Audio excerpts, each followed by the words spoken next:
Кан фестивалінде үздік әйел рөлі жеңісінен кейін Самал Ислямова неліктен көрінбей кетті? Мен Айкада әлі түсіп жүрген кезде осы маған осындай ұсыныс келген болатын.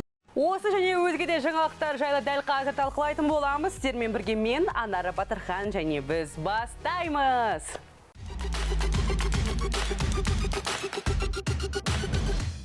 Екі 2018 жылы өткен Кан фестивалінде үздік әйел рөлін жеңіп алған Самал Ислямова бүгінде Нұр-Сұлтан қаласының тұрғыны.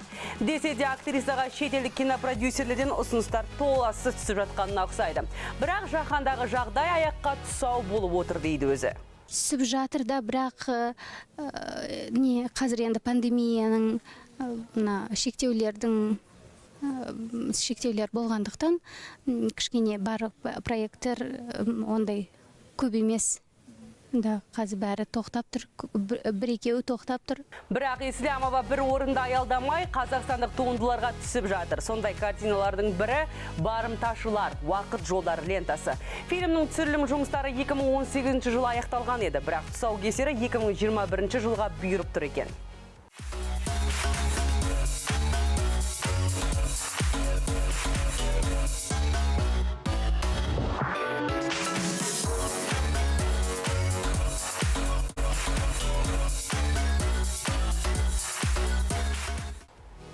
Жұрт осындай кештерді сағынса керек. 75 минут бойы тапжылмастан фильмді тамашалады. «Барымташылар. Уақыт жолдары» премьерасы карантин жеңілдетілгеннен кейін алғаш өткізілген шара. Қазақ фильм мен жапондық Tokyo New Cinema компаниясы бірігіп таспалаған толық метр енді кинотеатрларда көрсетілмек. Сонымен кино не жайында толығырақ Сымбат Сағындық тарқатады.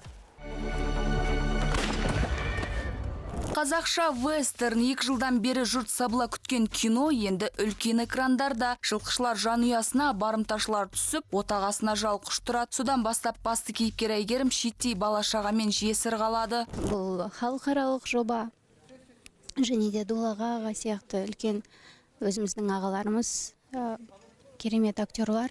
Бұл мен үшін үлкен тәжірибе, үлкен мәртебе. Мен Айкада әлі түсіп жүрген кезде осы маған осындай ұсыныс келген болатын, осы киноға түсесіз бе деп. Сонда съемка біткесін түсем деп уәдемді берген.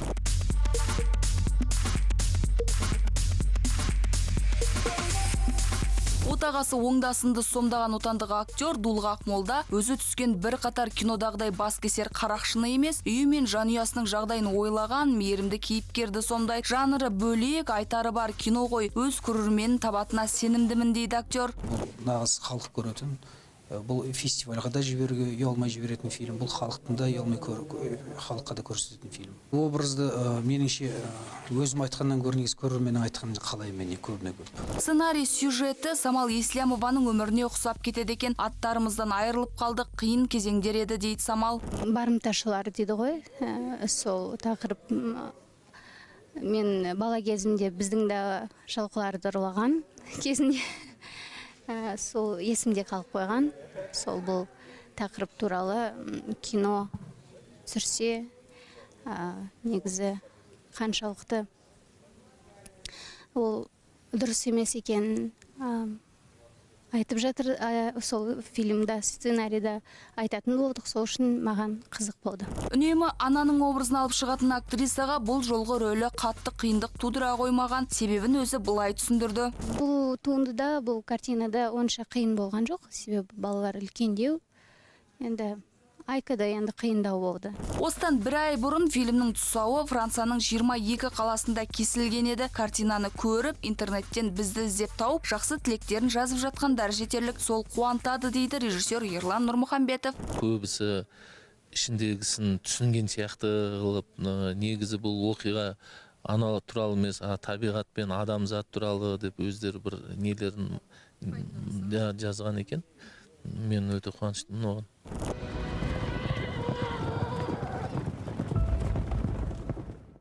Қазақстандық жұлдыздарының алғашқы жұмыстары қандай болған және алған айлықтары қанша? Бензин заправкада мен пистолетчик болып жұмыс істедім, бензин құйып беретін. Тарихтағы ең үздік 500 ән, ең беделді Rolling Stone басылымы дәл осындай аңызға айналған тректердің тізімін ұсынды. Бұл жолы әйгілі әндер рейтингісінде майталма музыканттардың орнын рэперлер басқан көрінеді. Rolling Stone'ның бұл тізімінде басым бөлігі поп-рок жанрындағы ескі әуендер емес, хип-хоп пен R&B бағытындағы туындылар. Мәселен, Джастин Бибер мен Дрейк рейтингтің көшін бастайды. Музыканттардың бірден бірнеше трегі беделді басылымның таңдаулылар тізіміне енген. Тіпті оның ішінде канадалық рэпердің Hotline Bling әні де бар.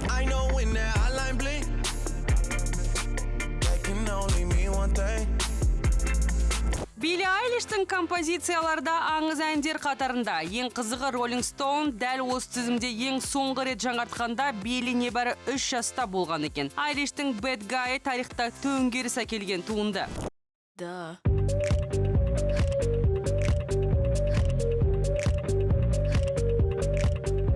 Сондай-ақ The Weeknd House of Bounce әнімен ал рэпер Lil Nas X атағын асқақтатқан өзінің Old Town Road әнімен майталма музыканттардың қатарына еніп отыр.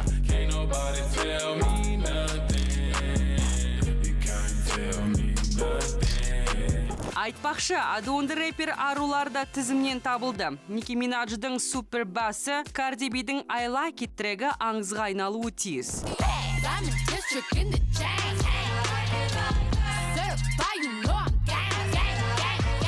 Сондай-ақ оңтүстік корейлік BTS тобының әуенінде тарихтағы 500 үздік әннің бірі атанып отыр. Бойзбендке жетістік әкелген Dynamite трегі болып отыр.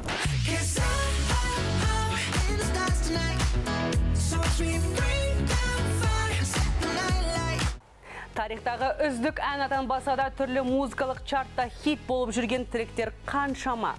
Соның бірі Мираж Жүгінісовтің Зымыраны. iTunes'те 2-ші орында. Өнерпаз тіпті бүгінде трек арқылы табыс тауып жүгінге ұқсайды. Никогда не говори навсегда.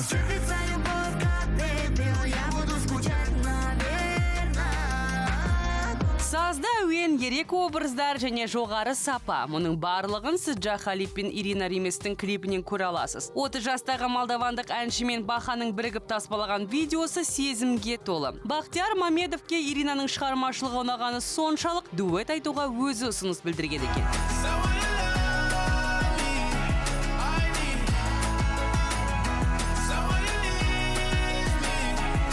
Америкалық рэп орындаушы Lil Nas X болса, тыңдармандарын бір күнде қос бірдей бейнебаянмен қуантты. Атышулы рэп орындаушының That's What I Want туындысынан өзге Megan Thee Stallion мен Dolla $ign Slime атты әнге клипінің де тұсауы кесілді.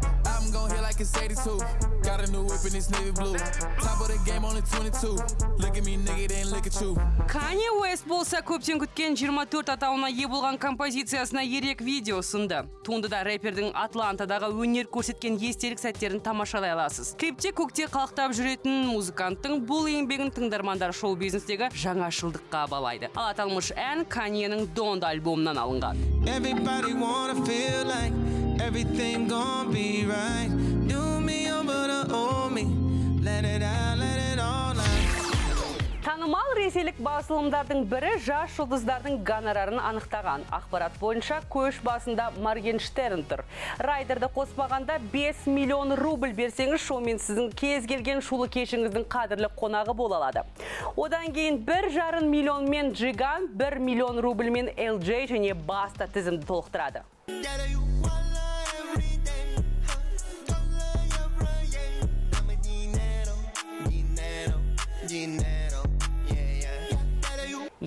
Аталмыш атақтылардың бәрі өз күштерімен, еңбектерімен дәрежеге жеткендер. Отандық шоу-бизнесте де танымалдылығы мен табысы теңесіп тұрғандар қаншама. Бірақ сол жұлдыздар бұл деңгейге қалай жетті? Олардың алғаш істеген жұмыстары және айлықтары қандай?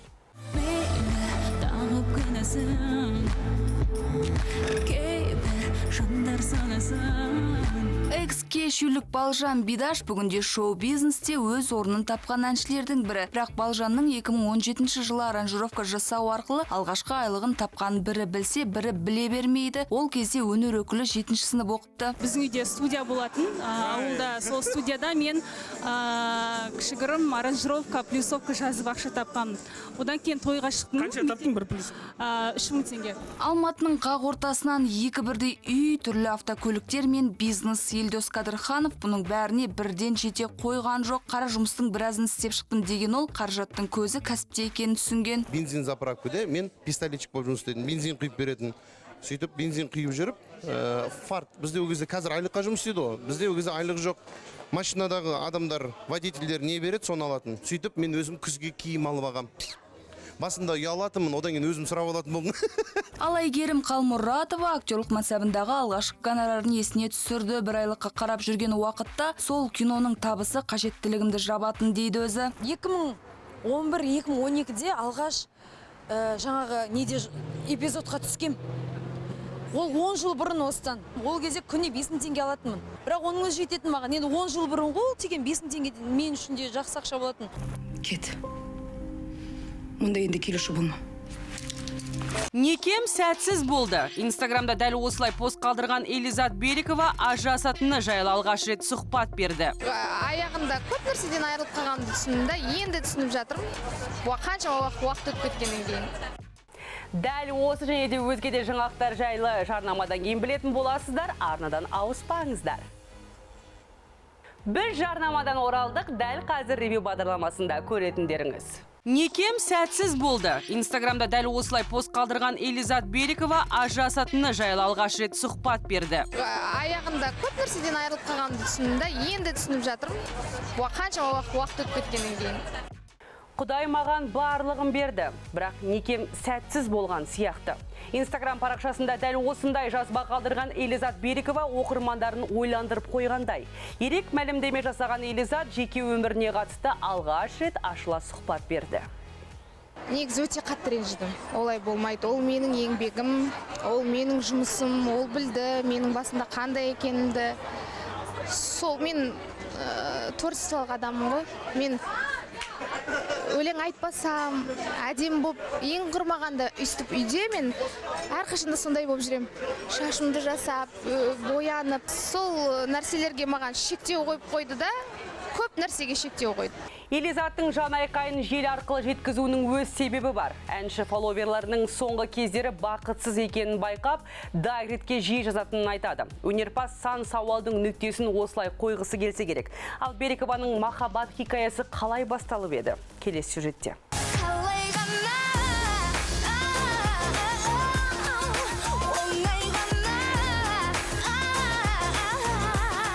Кешу тобының келісім шарты бойынша ұжымдағы қыздарға күйеуге тиюге тыйым салынған болатын. Десе де 2018 жылы Элизат Берикова Баян Алагөзованың қол астынан өз еркімен кетіп тұрмыс құрғанды. Әнші болашақ жарымен 7 жыл кездескен екен. Бүгін міне сол сәті келіп, сәті түсіп, бүгін шаңырақ көтеріп жатырмын.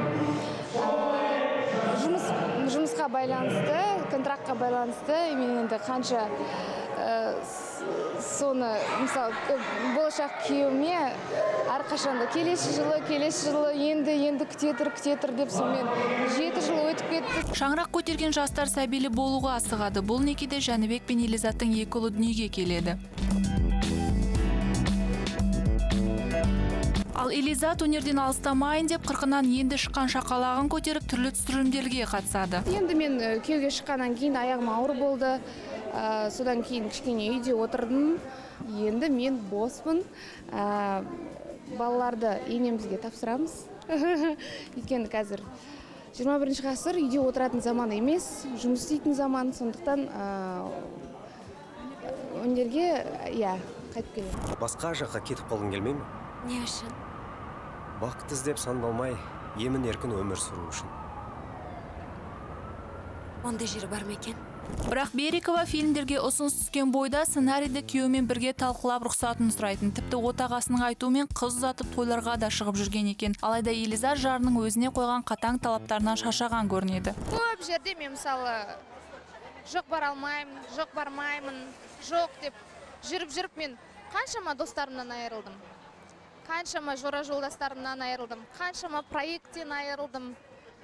Көп жерлерде өзі де телефон шалып, хабарласып, балалар кішкентай, алмаңыздар жұмысқа деген сияқты. Мен естідім ондайды, күйеуімнің істеген істерін. Дәл осы сансыз шектеулер Берикованың ажырасуына себеп болған. Одан бөлек Элизат жарының көзіне шөп салғанын жазып, көпті таң қалтқан тағы бар. Талай жыл сахнадан шырақтап қалған Элизат енді соло әнші ретінде шығармашылығын қайта қолға алуды армандайды.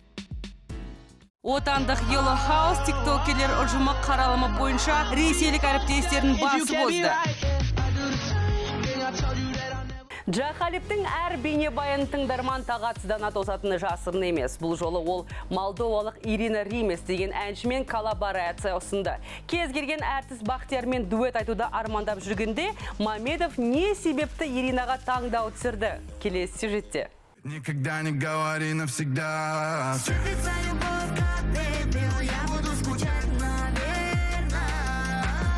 Сазда өен ерек образдар және жоғары сапа. Мұның барлығын сіз Джахалип пен Ирина Риместің клипінен көре аласыз. 30 жастағы молдавандық әншімен Баханың бірігіп таспалаған видеосы сезімге толы. Бақтияр Мамедовке Иринаның шығармашылығы ұнағаны соншалық дуэт айтуға өзі ұсыныс білдірген екен.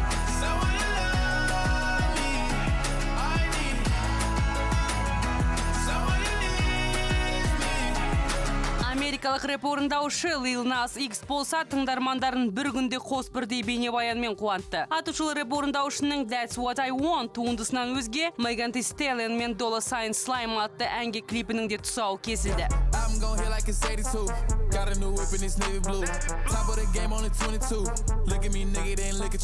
Kanye West болса, көптен күткен 24 атауына ие болған композициясына ерек видео ұсынды. Туындыда рэпердің Атлантадағы өнер көрсеткен естелік сәттерін тамашалай аласыз. Клипте көкте қалықтап жүретін музыканттың бұл еңбегін тыңдармандар шоу-бизнестегі жаңашылдыққа балайды. Ал аталмыш ән Каньенің Don't альбомынан алынған. Everybody wanna feel like everything gon' be right.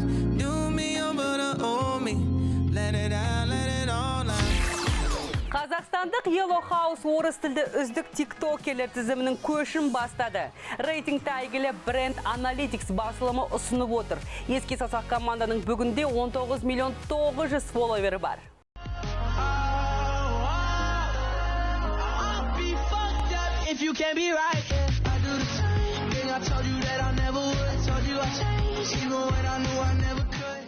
Yellow House сынды жетістікке жеткен отандық тиктокерлер аз емес. Мәселен, Хамят бүгінде фолловері ең көп тиктокер атанып отыр. Оның аталмыш желіде 30 миллион оқырманы бар. Ал әр видеосы трендке ілігетін Bip House командасының бүгінде 17 миллионнан астам жазылушысы бар.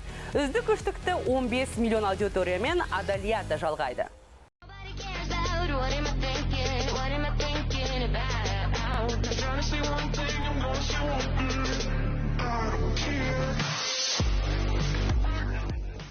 Ал тиктокта қалай тез танылуға болады? Бүгінде бұл сауал жастарда алаңдататыны сөзсіз.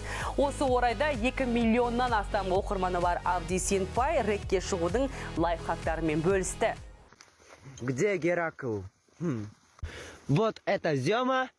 Сейчас покажу Геракла.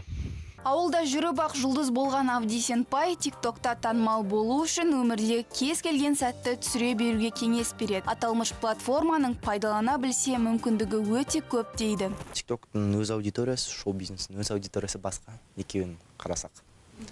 Тиктокта көбінесе сразу ол видео салсын, сразу ол миллионға кетіп қалуы мүмкін, 2 миллионға. Так что аудитория шек жоқ тиктокта.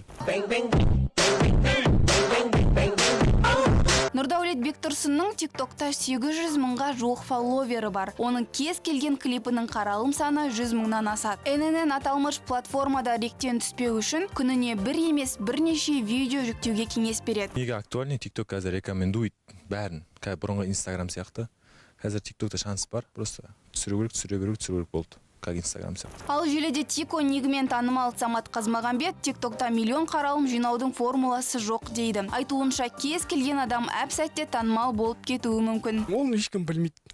Ол аяқ астынан келетін нәрсе да. Мынаны түсірем, мынау тренд болады деген нәрсе жоқ та. Түсініксіз алгоритм бар, оның халықтың өзінің восприятиесі қалай болады, оны түсіріп жатқандағы адам қалай береді, қандай позитивпен береді деген сияқты. Тиконың бұл сөзіне дәлел Гаухар Әлімбекованың ақ келіні. Осыдан 20 жыл бұрын шыққан ән бүгінде тиктокта ректе жүр. Бірақ күнде қуантып қосананы, сыңсу айтып қыз көңіл босағаны. Бүгінге дайындаған жаңалықтар легі осыдай. Мен сіздермен қоштаспаймын, тек ертеңге дейін сау болыңыздар деймін.